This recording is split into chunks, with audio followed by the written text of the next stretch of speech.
Salam, selamat pagi Bapak Ibu Saudara terkasih. Pada hari ini Senin tanggal 1 November tahun 2021. Semoga kita semua hari ini dalam keadaan sehat dan semangat dalam berkat Tuhan.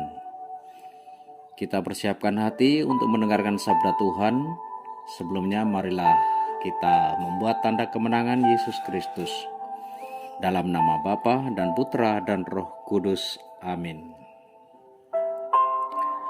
Renungan pada hari ini kita dengarkan Injil Matius bab 5 ayat 1 sampai dengan 12.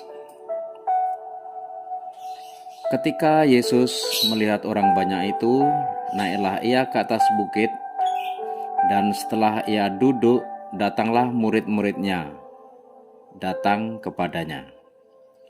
Maka Yesus pun mulai berbicara dan mengajar mereka, katanya, "Berbahagialah orang yang miskin di hadapan Allah, karena merekalah yang mempunyai kerajaan sorga. Berbahagialah orang yang berduka cita, karena mereka akan dihibur. Berbahagialah orang yang lemah lembut, karena mereka akan memiliki bumi. Berbahagialah orang yang lapar dan haus akan kebenaran, karena mereka akan dipuaskan.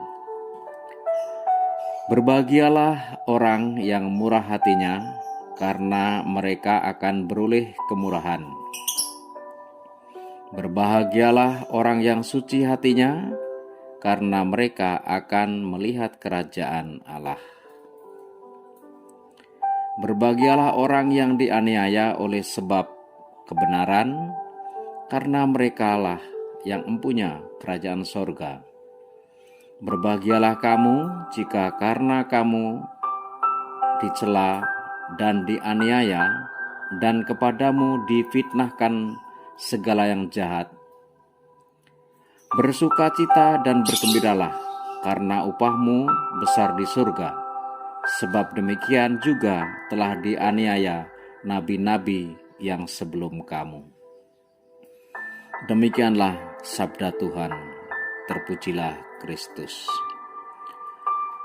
Bapak Ibu Saudara terkasih, menjadi teladan, panutan, tokoh itu merupakan aktualitas diri yang diakui oleh orang di sekitarnya. Pasti menjadi salah satu kebanggaan, bahkan kebahagiaan tersendiri bagi seseorang. Walaupun demikian, sebagai pengikut Yesus yang sejati, satu sisi pasti juga ada resiko yang harus kita terima, bahkan harus kita pertanggungjawabkan. Karena mengemban amanat perdamaian dan sebagai kontemplasi Yesus yang senyatanya di dunia ini, dan membawa pengaruh dalam kehidupan iman kita dalam masyarakat yang membutuhkan pertolongan, dengan berbuat baik kepada semua orang tanpa membeda-bedakan, dengan melakukan perbuatan yang demikian, tidak menutup kemungkinan kita dapat cercaan, perkataan, bahkan perlakuan yang akan membuat kita sakit hati. Tetapi tidak perlu gelisah, cemas, bahkan putus asa, karena Yesus selalu menguatkan kita dengan sabdanya, "Berbahagialah orang yang murah hatinya, karena mereka beroleh kemurahan. Berbahagialah orang yang membawa damai, karena mereka akan disebut anak-anak Allah." Hari ini juga gereja memperingati Hari Raya Semua Orang Kudus. Orang kudus adalah para tokoh gereja yang meninggal karena selama hidupnya untuk kemuliaan Allah, berusaha hidup suci, juga berjuang membela imannya, yaitu iman kepada Yesus Kristus. Mereka sering disebut istilah Santo Santa, Beato Beata, dan para martir. Bapak Ibu Saudara yang terkasih, terinspirasi oleh orang-orang kudus di atas, Di dalamnya terkandung ada pengorbanan dan keteladanan semasa hidupnya. Dengan demikian mengajak kita semua untuk berani berkorban melalui karya-karya kita masing-masing demi kerajaan Allah. Baik itu berkorban waktu, tenaga, pikiran, dan sebagainya tanpa menghitung untung dan rugi. Serta berani untuk menjadi teladan dengan segala resiko yang kita hadapi untuk kerajaan surga. Seperti yang disabdakan Tuhan, berbahagialah orang yang dianiaya oleh sebab kebenaran, karena merekalah yang mempunyai kerajaan surga.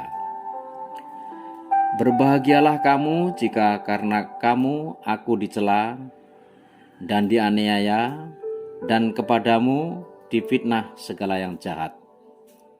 Bersukacitalah dan bergembiralah, karena upahmu besar di surga.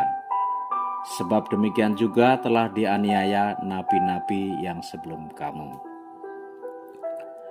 Bapak, Ibu, Saudara yang dikasihi Tuhan, marilah kita bersama meneruskan apa yang telah diteladankan oleh orang-orang kudus sebagai pewarta kerajaan Allah, sehingga kita mampu juga berkorban dan mau berkorban untuk memperjuangkan kerajaan surga. Amin. Marilah berdoa. Tuhan yang Maha Rahim, ampunilah kami bila sampai saat ini belum meneladani orang-orang kudus-Mu sebagai pejuang kerajaan surga. Kiranya Tuhan menguatkan dan selalu membimbing kami untuk berani berkorban tanpa menghitung untung rugi dalam setiap pekerjaan kami demi nama-Mu. Amin. Dalam nama Bapa dan Putra dan Roh Kudus. Amin.